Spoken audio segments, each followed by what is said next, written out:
السلام علیکم ناظرین آج بات کریں گے ایک تو افغان طالبان نے ایک بہت بڑا نقصان کر دیا. اگر ہم دیکھیں 2002 میں جب افغان طالبان کے خلاف کارروائیاں ہوئی یا شروع ہوئی تو پاکستانی علماء، سیاسی جماعتوں اور مذہبی شخصیات کا کیا ریئیکشن تھا، اور اب اگر ہم دیکھیں تو کیا ریئیکشن ہے، اسی حوالے سے دیکھیں گے اور اس پہ تبصرہ کریں گے کہ طالبان 1.1 اور طالبان 2.0 جو ہے 1.0 اور 2.0 اس میں فرق کیا ہے اور کیوں حالات یہاں تک پہنچ کے اس پہ بات کریں گے. دوسری اہم بات ہے جو ایران کے جو سپریم نیشنل سیکیورٹی کونسل ہے، اس کے جو ہیڈ ہے محسن رضائی، اس نے ایک تجویز پیش کی ہے، اور میرے خیال میں ترکیہ اور پاکستان، سعودی عرب، اسی ہی حوالے سے اس نے جو کہا ہے کہ ایران، ترکیہ، سعودی عرب، پاکستان، مصر، انڈونیشیا یہ مل کے مسلمانوں کا ایک بڑا اتحاد جو ہے بنا سکتے ہیں. تو اس پہ بات کریں گے. ایک بہت اہم پیش رفت ہے پاکستان کے حوالے سے. اس نے کہا ہے کہ پاکستان کی جو لیڈرشپ ہے یہ اسلامی دنیا کا اثاثہ ہے. تو یہ ایک اہم خبر ہے. بدخشاں یا افغانستان سے جو خبریں آ رہی ہے انتہائی تشویشناک ہے. آج جو واقعہ ہوا ہے، پہلی دفعہ جو ہے ایک اہم شخصیت جو کہ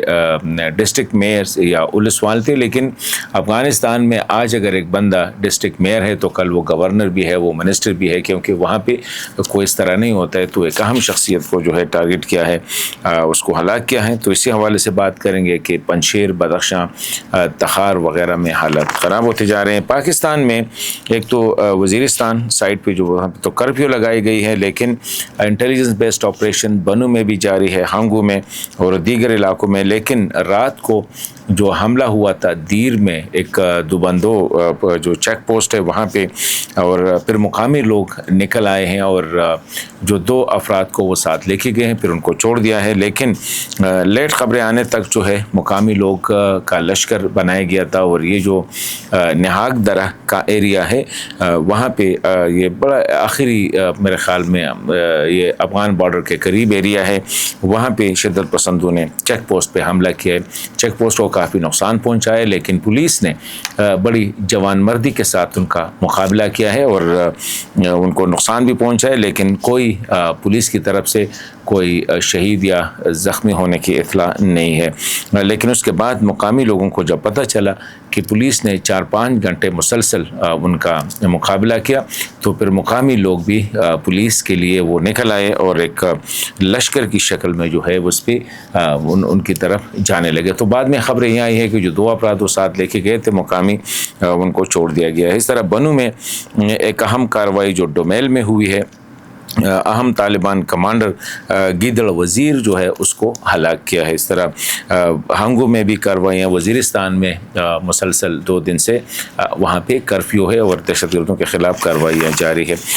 اسی طرح اگر ہم دیکھیں بدخشاں میں جو صورتحال ہے، آج نیشنل ریزسٹنٹ فرنٹ جو کہ یہ جو سب سے پرانا اس کو احمد مسعود صاحب لیڈ کر رہے ہیں، اس نے دعویٰ کیا ہے کہ آج صبح یہ جو ڈسٹرکٹ میئر ہے حبیب الرحمان منصور، گورنر ہاؤس کے قریب ہی اس کو نشانہ بنایا ہے، ایک بلاسٹ کیا ہے اور اس میں وہ ساتھیوں سمیت جو ہے وہ مارے گئے ہیں. تو میرے خیال میں ایک بہت بڑا جو ہے طالبان کے لیے سیٹ بیک ہے، اور یہ اب پہلی دفعہ ہو رہا ہے کہ طالبان اب ایکسیپٹ کر رہے ہیں. ایک تو کل جو واقعات ہوئے ہیں جس میں جمعہ خان فاتح کے جو لوگ تھے انہوں نے مقابلہ کیا ہے 5-6 گھنٹے مسلسل طالبان کا، اور طالبان کی جو ری انفورسمنٹ گئی تھی ہیلی کاپٹرز میں اس کا بھی مقابلہ کیا ہے، اور طالبان نے خود ایکسیپٹ کیا ہے کہ ان کے 7 طالبان جو ہے وہ مارے گئے ہیں، 16 زخمی ہیں، اور 5 جو ہے ان کو وہ ساتھ لے کے اغوا کر گئے ہیں. تو یہ مطلب ہے کہ اب طالبان، پہلے تو اس کو پراپیگنڈا کہہ رہے تھے اور کہتے ہیں اتنی بڑی بات نہیں ہے، لیکن اب جو جمعہ خان فاتح کی طرف سے جو ان کا مقابلہ کیا گیا، کیونکہ طالبان کا خیال، کل بھی میں نے بات کی تھی، ان کا خیال تھا کہ ہم جا کے جمعہ خان کو جو ہے، کیونکہ اس سے پہلے جو گورنر ہے ان کے ساتھ ملے بھی تھے، اور ایک بڑا کیموفلاش ٹائپ کا آپریشن تھا کہ ان کو پتہ بھی نہیں ہوگا، ان کے بندوں سے سارا اسلحہ لیا جائے گا اور اس کو گرفتار کیا جائے گا، جس میں وہ ناکام ہوئے. وہ الٹا طالبان کو بہت بڑا نقصان ہوا. پھر ہیلی کاپٹرز کے ذریعے ری انفورسمنٹ گئی اور جو زخمی تھے ان کو اٹھایا گیا. لیکن جمعہ خان کے لوگوں کو صرف ایک ان کی کیجولٹی ہوئی ہے۔ تو اس کے بعد آج والا جو واقعہ ہوا ہے، یہ فیض آباد کے جو میئر ہے، اس طرح میں نے شروع میں کہا کہ طالبان کا جو سسٹم ہے اس میں یہی ہے کہ اس میں mayor, governor, ministers, corps commander وغیرہ یہ اس طرح ہی چلتے رہتے ہیں۔ آج ایک بندہ میئر ہے تو کل وہ گورنر بھی بن سکتے ہیں، اس کو مولوی صاحب جو ہے اس کو وزیر بھی اپوائنٹ کر سکتے ہیں۔ اس طرح آج ایک بندہ وزیر ہے، دوسرے دن وہ ولسوال ہوگا یعنی ڈسٹرکٹ میئر ہوگا۔ تو اس وجہ سے یہ جو حبیب الرحمان منصور یہ ایک اہم طالبان کمانڈر تھے، ان کو فیض آباد میں یہ کہتے ہیں میٹرز اوے، مطلب ہے کہ گورنر ہاؤس کے قریب ہی اس کو نشانہ بنایا اور اس کو مارا ہے۔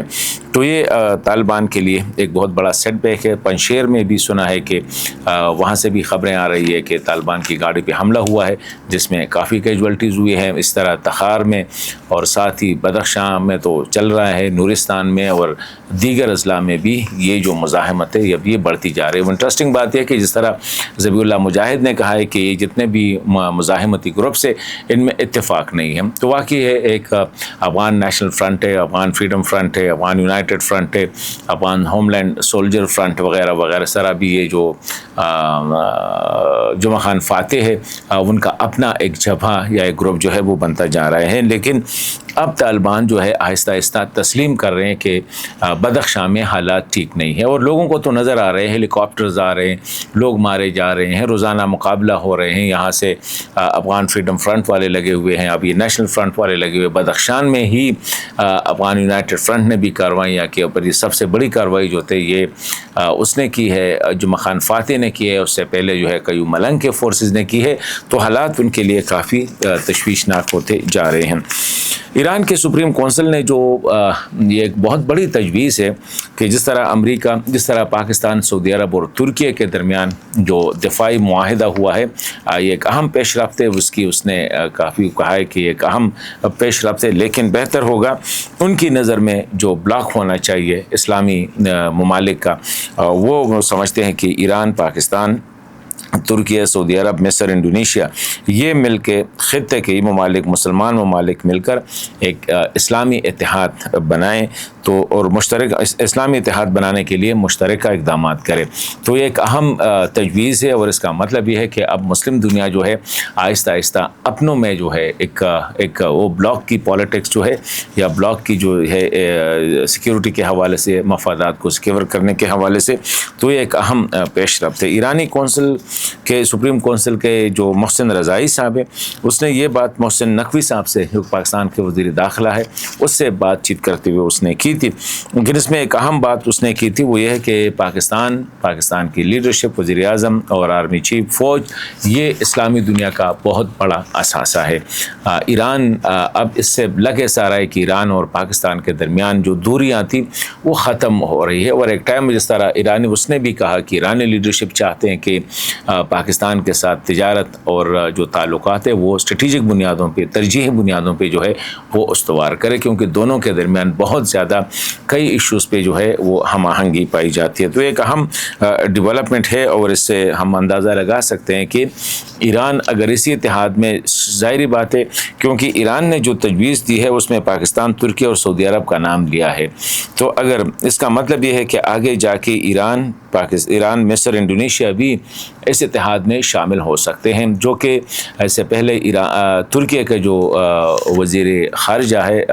حاکان فیدان صاحب، اس نے جو بات کی تھی کہ اس میں دیگر ممالک جو ہے وہ شامل ہو سکتے ہیں، اور امکان ہے۔ مصر کے بارے میں تو پہلے سے باتیں ہو رہی تھی، لیکن اگر ایران، انڈونیشیا بھی اس میں شامل ہو گئے اور تو یہ ایک بہت بڑا اتحاد بن سکتا ہے جس کی طرف ایران نے اشارہ کیا ہے۔ تو یہ جو ایران کی طرف سے یہ جو محسن رضائی صاحب نے جو بات کی، اس کا مطلب یہ ہے کہ فیوچر میں ایران بھی اس اتحاد کا حصہ بن سکتا ہے۔ اب یہاں جو ایک ڈیولپمنٹ ہے وہ طالبان کا جو سب سے بڑا نقصان وہ کیا ہے۔ دیکھیں، جب 2000 میں جب طالبان کے خلاف جو ہے کارروائی، 2001 میں جب طالبان کے خلاف کارروائی کی گئی، تو اس وقت جو تھا پاکستان میں مذہبی جماعتوں کی طرف سے، مذہبی رہنماؤں کی طرف سے بہت بڑا ریئیکشن آیا، بلکہ پاکستان میں ایک تنظیم کا جو ہے بنیاد رکھا گیا جس کا نام تھا دفاع پاکستان افغانستان کونسل کے نام سے، یا انجمن دفاع پاکستان افغانستان کونسل۔ یہ جو تنظیم تھی جس کی سربراہی جو ہے مولانا سمیع الحق صاحب کر رہے تھے، اور اس میں تمام سیاسی جماعتیں اور یہ سارے شامل تھے، تو اتنا ایک تحریک شروع کیا، اس میں ساری سیاسی جماعتوں نے وہ طالبان کے پیچھے کھڑے ہوئے، اور ہر طرف سے آوازیں آنے لگی کہ طالبان کے خلاف جو کارروائی ہے یہ اسلام، شریعہ اور مسلمانوں کے خلاف ہے۔ اور پھر ہم نے دیکھا کہ اسی ہی کے نتیجے میں اتنا زبردست تحریک چلایا کہ اس نے MMA کو جنم دیا، مطلب ہے کہ متحدہ مجلس عمل کے نام سے جو ہے مذہبی جماعتوں کا اتحاد بنا، اور پاکستان میں 2 صوبوں میں بلوچستان اور خیبر پختونخوا میں میجارٹی کے ساتھ حکومتیں بنائی، اور مرکز میں ایک بہت بڑی اپوزیشن جس کے مولانا فضل الرحمان صاحب ایز اپوزیشن لیڈر اس کو لیڈ کر رہے تھے، مطلب ہے کہ یہاں پہ ایک بڑی اپوزیشن پارٹی کے طور پر ابھرے، اس کی ساری جو تھی وہ افغان طالبان کے لیے وہ کھڑے تھے۔ اب یہ اس دفعہ کیا ہو رہا ہے، اس دفعہ افغان طالبان کے خلاف ہم دیکھ رہے ہیں کہ مسلسل کارروائیاں شروع ہوئی، مختلف مزاحمتی گروپس جو ہے وہ طالبان کے خلاف کھڑے ہیں، پاکستان کی طرف سے ان پہ بھی حملے ہو رہے ہیں، بلکہ ہو چکے ہیں، لیکن کہیں سے بھی کوئی بھی سیاسی جماعت جو ہے یا مذہبی جماعت جو ہے طالبان کی فیور میں ابھی تک ایک بیان نہیں آیا ہے۔ مذہبی رہنماؤں کی طرف سے، مذہبی شخصیات کی طرف سے، یا مدارس کی طرف سے، مساجد کی طرف سے کہیں سے بھی آواز نہیں ہے۔ وجہ اس کی کیا ہے؟ 2 وجوہات ہیں۔ ایک تو پاکستان کے جو علماء ہیں، پاکستان کے جو مذہبی شخصیات ہیں، وہ جو طالبان کی جو انٹرپریٹیشن آف شریعہ اور اسلام ہے اس کے ساتھ متفق نہیں ہے، وہ یہ نہیں سمجھ رہے ہیں کہ طالبان جو کچھ کر رہے ہیں یہ اسلام اور شریعت کے مطابق ہے، نمبر 1۔ نمبر 2، طالبان نے پاکستان کے ساتھ جو دشمنی لی، ایک تو پاکستان کے خلاف جو عسکری گروپ ہے ان کو سپورٹ کیا، ان کو راستہ دیا، اور باقاعدہ جو ہے ان کو افغانستان میں ایک ماحول جو ہے ان کے لیے پیدا کیا، تو اس کی وجہ سے بھی اور یہاں پہ مذہبی شخصیات ٹارگٹ ہوئے، پاکستان کے سیکیورٹی ادارے، پاکستان کی اسٹریٹجک انٹرسٹ، مطلب ہے کہ ساری چیزیں جو ہے یہ اس میں وہ ٹارگٹ کی گئی، تو اس کی وجہ سے بھی ایک نفرت پیدا ہوگی۔ اور دوسری بات یہ کہ طالبان نے بجائے اس کے کہ پاکستان تعلقات اچھے کرتے، وہ گئے انڈیا کے پاس، اور انڈیا میں اس نے ایسے بیانات دیے کہ ساری جو قربانی تھی طالبان کے لیے وہ پاکستان کی مذہبی شخصیات نے دی تھی، مذہبی جماعتوں نے دی تھی، مدارس نے دی تھی، اور اہم جو مذہبی اور جو مطلب ہے کہ شخصیات ان لوگوں نے دی، ان کے پیچھے کھڑے تھے۔ لیکن وہ گئے اور انڈیا میں جب نریندر مودی BJP کے ساتھ کھڑے ہو کے اس نے کہا کہ ہمارا DNA ایک ہے، تو ظاہری بات ہے اس سے پاکستانی علماء جو ہمیشہ سے جو ہے پرو پاکستان رہے ہیں، اور پاکستان کی جو سیاست ہے اس میں اہم کردار ہے، اور پاکستانیت پہ ان کا ایک اہم جو ہے وہ عقیدے کا جز ہے، مطلب ان کے جو بلیف سسٹم ہے کہ پاکستان جو ہے ایک اسلامی ملک ہے۔ تو جب یہ طالبان جو ہے انڈیا چلے گئے اور وہاں پہ کہا کہ ہمارا DNA ایک ہے، اور پاکستان کو ایز اے دشمن کے طور پر انڈیا کی سرزمین سے پاکستان کو دشمن ڈکلیئر کیا، تو ظاہری بات ہے کہ اب طالبان کے لیے اب یہ ہے کہ دیکھیں ان کے خلاف جو ریزسٹنس چل رہی ہے ہر جگہ سے، ان پہ پابندیاں ہیں، ان کے ساتھ کوئی کوآپریٹ نہیں کر رہے، پاکستان ان کو تسلیم نہیں کر رہا ہے، نہ بلکہ پاکستان نے الٹا ان پر جو ہے کابل، کندہار، جلال آباد، مزار، خوست، پکتیکا وغیرہ میں ایئر اسٹرائکس بھی کیے، لیکن کسی مذہبی جماعت نے کیوں بات نہیں کی؟ کیونکہ سب کو یہ ہے کہ طالبان جو ہے ان کی پالیسیز پاکستان کے خلاف ہے، اور پھر یہ ہے کہ ان کا جو نظام ہے یہ ان کی نظر میں انٹرپریٹیشن جو وہ کر رہے ہیں یہ ان کی نظر میں وہ شریعہ اور اسلامی انٹرپریٹیشن نہیں ہے۔ نہ صرف پاکستان بلکہ پوری اسلامی دنیا کا کوئی بھی ملک، کوئی بھی مذہبی رہنما جو ہے طالبان کی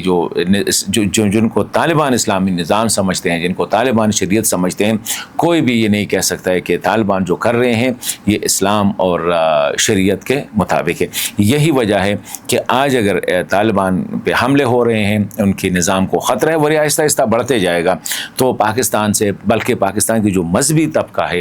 مذہبی شخصیات ہے یا مذہبی سیاسی جماعتیں ہیں، مذہبی جو مدارس ہے، کہیں سے بھی ان کے لیے آواز نہیں سننے بلکہ نہیں اٹھائی جا رہی ہے۔ اجازت دیجیے، اللہ حافظ۔